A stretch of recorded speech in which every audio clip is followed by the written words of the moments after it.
شرازی میں ہمارے ساتھ موجود ہے۔ آصف شرازی، کس طرح سے دیکھا آپ نے اس تمام صورتحال کو؟ اچانک ہی اب یہ تھا کہ چیئرمین صاحب جو پی ٹی آئی کے چیئرمین، انہوں نے کہا میرے پاس کارڈز موجود ہے، کھیلوں گا تو ان کی نیندیں اڑ جائیں گی۔ حکومت نے پہلے ہی کارڈز کھیل دی، کیسے دیکھا آپ نے اس کو؟ جی دیکھیے، بالکل یہ تو ایک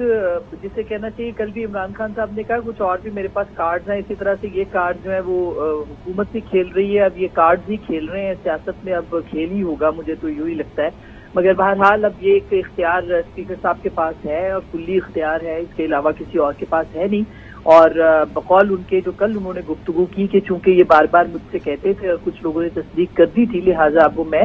تصدیق کے بعد جو ہے وہ ایک ایک کر کے استعفے منظور کر رہا ہوں۔ اور کل بھی یہ انڈیا تھا کہ یہ کچھ اور استعفے جو ہے وہ منظور ہو سکتے ہیں۔ تو اب یہ تو پاکستان تحریک انصاف کی لمبی خواہش تھی، طویل خواہش تھی، اسی کے اوپر انہوں نے 9 مہینے پہلے جو ہے استعفے بھی دیے تھے۔ اب وہ ایک ایک کر کے اپنی ٹائمنگ کے اعتبار سے پی ڈی ایم گورنمنٹ جو ہے ان کو منظور کر رہی ہے۔ لیکن بہرحال یہ ایک تحریک انصاف کے لیے بڑا دھچکا ضرور ہوگا، کیونکہ آگے جو کیئر ٹیکر سیٹ اپ ہے اس میں بھی جو کہا جا رہا تھا، اور عمران خان صاحب نے بھی اسی کو وجہ بنائی تھی کہ اس کے لیے ان کو لیڈر آف دی اپوزیشن چاہیے تھا، اور تاکہ وہ اگلا کیئر ٹیکر سیٹ اپ بناتے۔ مگر آپ نے دیکھا ہے کہ پنجاب اسمبلی میں بھی جو آپس کے ساتھ جو معاملات طے کر کے انہوں نے لگانا تھا کیئر ٹیکر وزیر اعلیٰ، وہ اس میں بھی کوئی خاص بلکہ کوئی کامیابی تاحال نہیں ہو سکی ہے۔ وہ معاملہ بھی الیکشن کمیشن کے پاس ہی جائے گا، اور اسی طرح سے اب جو اگر یہ اسمبلی ٹوٹتی ہے، نیشنل اسمبلی اگر ختم ہوتی ہے، اپنی مدت پوری کرتی ہے یا پہلے توڑی جاتی ہے، تو بھی کیئر ٹیکر سیٹ اپ جو ہے وہ چیف الیکشن کمشنر کے پاس ہی وہ معاملہ جائے گا، اور وہی نگران وزیر اعظم جو ہے وہ لگائیں گے۔ لگتا ایسے ہے، امکان اس بات کا موجود ہے۔ تو جب عمران خان صاحب کسی بھی معاملے کے اوپر بیٹھنے کو تیار نہیں ہے، تو ظاہر ہے کہ موجودہ حکومت جو ہے وہ اسی نتیجے پہ پہنچی ہے کہ پھر یہ سیٹ اپ جس طرح سے بھی چلتا ہے آئین کے مطابق اس کو چلانے کی کوشش کی جائے، اور آئین میں یہ اختیار جو ہے وہ اسپیکر کے پاس بھی ہے، اور اس کے بعد جب کیئر ٹیکر سیٹ اپ کا معاملہ آئے گا تو چیف الیکشن کمشنر کے پاس یہ اختیار جائے گا۔ تو پولیٹیکلی تو یہ ایک اب معاملات یہ ہیں کہ اب ضمنی انتخابات ہوں گے، تقریباً 70 نشستیں یہ ہیں، اس سے پہلے 11 میں سے 9 کی پہلے انتخابات ہو چکے ہیں، اور جو 70 نشستیں اب ہوں گی جن کے اوپر انتخاب ہوگا قومی اسمبلی کا، اس میں بھی پی ڈی ایم جو ہے وہ یہ فیصلہ کر بیٹھی ہے کہ وہ یکطرفائی ہوں گے، یعنی عمران خان صاحب اکیلے ہی اس میں لڑیں گے، اور پی ٹی آئی کی طرف سے بھی اب تک یہی معاملہ ہے کہ عمران خان صاحب ہی وہ الیکشن بھی لڑیں گے۔ تو دیکھا جائے تو ان الیکشن کی بھی پہلے بھی جو ہوئے تھے، عمران خان صاحب ہی انہوں نے الیکشن لڑا تھا اور وہ واپس نہیں آئے تھے، اور اب بھی اگر وہ لڑیں گے اور وہ واپس نہیں آئیں گے تو یہ ایک بہت بڑا المیہ ہوگا سیاست کا کہ بار بار اپنی خواہشات کے لیے جو ہے وہ قومی اسمبلی کی نشستوں کے اوپر بار بار انتخابات ہوں گے، بار بار جو ہے وہ عمران خان صاحب ہی لڑیں گے، کوئی اور لڑے گا بھی نہیں، ان کے مقابلے پہ بھی کوئی نہیں ہوگا۔ تو ایک پیسہ جو پہلے ہی پاکستان کے پاس پیسے نہیں ہیں، جو زر مبادلہ کے ذخائر ویسے ہی کم ہو رہے ہیں، تو ایسی صورت میں صرف اور صرف اخراجات ہوں گے الیکشن کے اوپر، اس کے علاوہ کچھ نہیں ہوگا۔ یہ ایک صرف پریکٹس ہوگی کہ جس میں شاید سچی بات ہے کہ سیاسی لوگوں کو انا جو ہے وہ اس کی تسلیم کے لیے یہ ایک معاملہ جو ہے دیکھنے کو ملے گا ہمیں۔ اچھا عاصمہ جی، یہ بتائیے گا کہ مذاکرات کے لیے اب کوئی راستہ ہے حکومت سے؟ دیکھیے، مذاکرات حکومت کہتی رہی ہے، باقی لوگ بھی پی ڈی ایم بھی پہلے کہتی رہی ہے، عمران خان صاحب انکار کرتے رہے۔ ابھی حالیہ بھی انہوں نے جو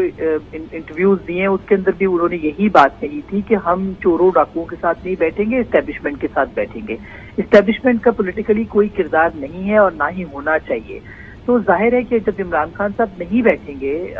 پولیٹیکل لوگوں کے ساتھ، تو پھر پولیٹیکل لوگ بھی وہ کس کے ساتھ بیٹھیں گے؟ یہ آپس میں تو بات چیت نہیں ہوگی، اور اسٹیبلشمنٹ کا کردار اگر اللہ اللہ کر کے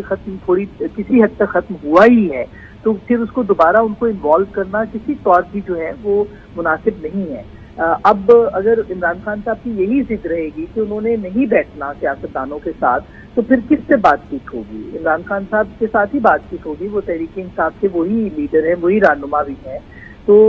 یہ ایک المیہ ہے کہ بار بار، اور ادھر بھی حکومت نے بھی شاید اپنی جو دل ہے وہ چھوڑ دیا ہے کہ ان کو مذاکرات کے لیے کہے، اور چونکہ بار بار چور ڈاکوؤں سے بات نہ کرنے کی ہوتی ہے، تو مجھے لگتا ہے کہ ادھر بھی اب ایک فضا بن گئی ہے کہ ہم نے عمران خان صاحب کے ساتھ بات نہیں کرنی ہے۔ اب مائنس عمران بات ہونی ہے تو وہ کیا ہوگا یہ اس کی صورت کسی کو نہیں پتا، مگر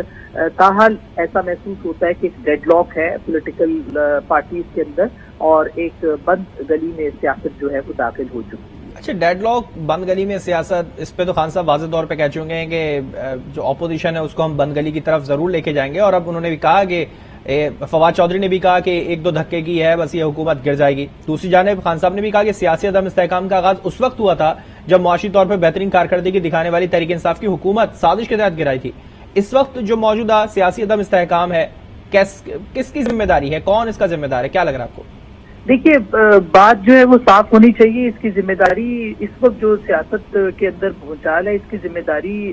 سیاستدانوں پہ آتی ہے اور بڑی ذمہ داری تحریک انصاف پہ آتی ہے، کیونکہ آئینی طور پر عدم اعتماد آئی تھی یہ تحریک، اور دیکھا جائے تو دنیا بھر میں ایسی تحریکیں آتی ہیں، لیکن پہلے اس کو غیر ملکی سازش قرار دیا گیا، پھر اس کو اسٹیبلشمنٹ کی سازش قرار دے دیا گیا۔ اب دونوں ہی سازشی بیانیہ جو ہے وہ عمران خان صاحب اس سے پیچھے ہٹ چکے ہیں، تو اب وہ کس کی سازش تھی اور کیا تھی یہ اب طے کرنا باقی ہے، کیونکہ عدم اعتماد کی تحریک جو ہے وہ پہلے بھی آتی رہی ہے اور دنیا بھر میں آتی ہیں۔ تو اب ظاہر ہے کہ ایک حکومت ختم ہو گئی، اس وقت انہوں نے عمران خان صاحب کے ساتھ جو ان کے اتحادی تھے وہ کھڑے نہیں ہوئے تھے، وہ ہٹ گئے تھے، جس کے بعد یہ ان کے پاس نمبر کم ہو گئے تھے، کیونکہ وہ بہت ہی ایک ہی نمبر کے اوپر اپنی حکومت چلا رہے تھے۔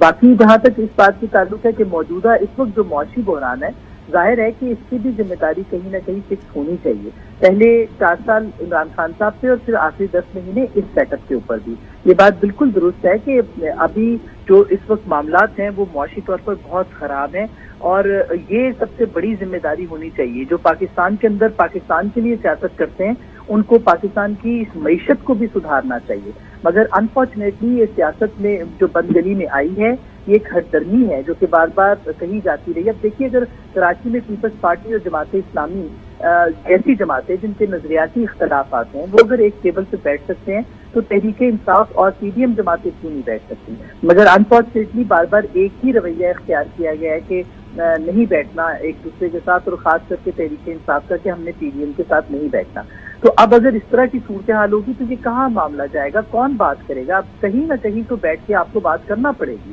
اور جب آپ کہیں نہ کہیں بیٹھ کے بات کریں گے تو کوئی نہ کوئی حل نکلے گا نا۔ ایسے حل جو ہے وہ ہوا میں نہیں نکل سکتا، اور پھر آخر میں معاملات چیف الیکشن کمشنر کے پاس جائیں گے، وہ کیئر ٹیکر تحت یہاں کا ہو یا وہ پنجاب کا ہو یا وہ خیبر پختونخوا کا ہو۔ اور ابھی کل آپ نے دیکھا پرویز الہی صاحب نے کہا ہے کہ ہم نے وہ بھی نہیں ماننا، تو پھر آپ نے کیا ماننا ہے؟ مطلب یہ ایک بہت بڑا سوال ہے کہ پھر کیا تسلیم کرنا ہے کہ جب آپ یہ بھی نہیں مانیں گے، آپ ساتھ بیٹھنے کو بھی تیار نہیں ہیں، تو پھر یہی سیاسی جماعتیں کوئی باہر سے سیاسی جماعتیں تو نہیں اتریں گی جو کہ آپ کے ساتھ بات کریں گی۔ تو ایک بہت المیہ ہے، اور اگر اسٹیبلشمنٹ بات کرے گی تو اسٹیبلشمنٹ کا یہ آئینی اختیار نہیں ہے، وہ اقتدار کے سلسلے میں کسی صورت کی وہ بات نہیں کر سکتے ہیں۔ وہ پس پردہ جو بھی عمران خان صاحب کہتے ہیں یا ان کی پرویز الہی صاحب سے بات چیت ہو رہی ہے جو بھی ہو رہی ہے، لیکن یہ نہیں ہو سکتا۔ تو اب ظاہر ہے کہ اب دیکھنا یہی ہے کہ کون آگے بڑھے گا، اور اس جو ایک سرد مہری ہے یا جسے کہنا چاہیے ایک برف ہے اس کو پگھلائے گا،